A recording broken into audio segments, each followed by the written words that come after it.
It is good to serve you. It's good to gather. We don't need a mountain to come to a mountaintop. Today, days like this will do just fine. Friends, look around if you want to see the story, 44 years and counting, of a church that was founded by just a few Christians. They happened to be Episcopalian. They walked into the Vail Chapel one Easter day in 1973, and all they saw were Lutherans. Lutherans, as far as the eye can see. And one of those women literally drove the next day, Easter Monday, 1973, drove down to Denver. I'm sure the bishop, the Episcopal bishop, the leader of our church around the state, was putting his feet up and got a knock on the door. And my friend Joni Francis said, "I went to the Vail Chapel on Easter. All I saw were Lutherans." And the next year, 1974 in September, Father Dave Bullock drove up from Denver and started the ministry that we now know as the Episcopal Church of the Transfiguration. Subtle, isn't it? How it's kind of everywhere visual. When those initial few wonderful people, when the bishop asked them to choose a name for themselves, they knew that there were 1 million St. John's, St. James, St. Paul's. They went to a story. They looked for a moment in the life of Jesus that included their experience of this place. They looked for mountains. They looked for transformation. They looked for lives that were marked by an intense encounter with Jesus. They found the story of the Transfiguration, the story I just had the privilege to read to you. And they said to the bishop, "This is what we want our name to be." And for the past almost 24 years, I've had the privilege every first Sunday in August, the feast day of the Transfiguration, to stand and reflect with you about how profound it is that we are here. How profound it is to watch God expand his family. How profound it is to have people sitting here that were children who are now adults, that were single, many of whom are now married, bringing their own children here. How special it is as a priest to look out and see about 4 or 5 couples that I had the privilege of marrying myself. And how incredibly powerful that is. Can I tell you, friends, it's been a wild journey. But I want to tell you the best part. The best part is watching the figure in the middle of the aisle. You see that nimbus, it's called? It's a kind of a glory thing. It's supposed to draw your attention to the center. And there's Jesus. He's dazzling white. Why do clergy wear white? Well, this is one of the reasons why. Hard to miss the guy, the man or the woman in the white dress at a wedding, other than the bride. Jesus is revealed for who he really is. I want to tell you, there's exciting things happening in our world. My daddy worked for NASA. Did everybody see the NASA announcement 2 days ago? I'm sure everybody saw it. 9 American heroes. We're going back to space. We have American astronauts and American technology lifting off from American soil. If you're from Texas, stay with me. American. Next year, we're going back to the space station in our own craft, Boeing and SpaceX. 2023, the moon. By the time the kids we baptized today are in middle school, 2030, Mars.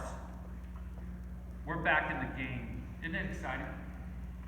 2042, Harvard predicts spring. 2042, by most estimates, computers become what we call sentient. They start to think and evolve themselves beyond our design. Mark your calendars now. It's going to be a big year. 2100. 2100, which all these guys could see easily with their own eyes. The average global temperature of the Earth will rise from today over 3 degrees. Big stuff in this century. Big stuff. And as I reflected on our baptismal candidates and the life that they're going to live, I realized who's standing on the mountaintop, shining beautifully, inviting everyone to look and see who he truly is in 2019. Who's still up there? Okay, every man, look at the woman you're sitting with and join her. Okay, there we go. Okay, God, we're on YouTube, right? Good, okay. In 2030, when we put an astronaut on Mars, who's standing on that mountaintop? Jesus. 2100, wherever the temperature is, who's standing on that mountaintop? Jesus. Look at that. That's why we're here. Do you notice what Jesus does? He takes his friends, he took his friends to the mountain. Friends, you get anywhere near this church, Jesus is going to take you places. He's going to take you to beautiful places. He took his friends to a mountaintop, a special place. Sometimes I get too busy to remember the special place. And you need to remind me that this is your special place. That this is a place where you come to make it all make sense, to get away from the muck and the mire of the world. We've got our own muck and mire here, there's no doubt. But it's easy to forget when we live here also how incredibly special this place is. Jesus took his friends up on the mountain and he got intimate. He wanted to hang out with them. Friends, you come to this church, you don't look at Jesus from a distance. You're not checking it off spiritually. And please don't anybody tell me, well, I'm just getting back. I mean, I'm doing the best I can. It's not about doing the best we can. It's about the fact that Jesus wants to knock on your door and get intimate with you. He wants to listen to you. He wants us to listen to him. That's why he took his friends up there. And this is what happens in our church. Jesus shows up in some fairly dramatic ways. I'm looking at some of the dramatic ways right today. Some of you are walking miracles. Some of our marriages are really God's work. God has plans for us that we don't know about. And it's exciting to hang on to the ride. This is Jesus for us. When God spoke out loud, forget about Peter. I've preached on Peter for years. Can you imagine how crazy it is to go up to a beautiful mountaintop, have a beautiful moment, and say, let's build a gated community with 3 entrances? I mean, that's insane. Who would do that? So we're not going to go on the real estate route for Peter. No, we're going to go to God speaking. And for extra Bible bonus points, when God speaks out loud, it only happens twice in the Gospels. He gives us one command. The Father speaks to us. In the entire New Testament, you're on YouTube in about 2 hours. What does God say? Listen. So again, every man in the room, we can just shorten it for you. How about let's just work on listen? You with me, gentlemen? How about something to listen? Listen. Doesn't that take about 45 years? Listen. 53, listen. Jesus says, God says, all we need to do is listen to Jesus. That's what we do. That's all we do in this church, is listen and follow. Finally, where do they go after this story? Bible bonus points. Does anybody know? How many people got the Sunday school award? Come on. Where do they go? Don't look at Emily. Where do they go? They leave the mountain and they go straight to Jerusalem.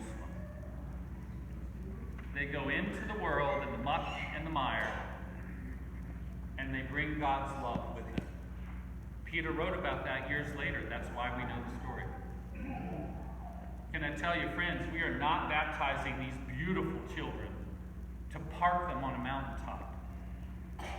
God calls us to set our face towards Jerusalem. Our church has a lot of experience going to Jerusalem. Don't ever listen to any of our mental health counselors in the valley.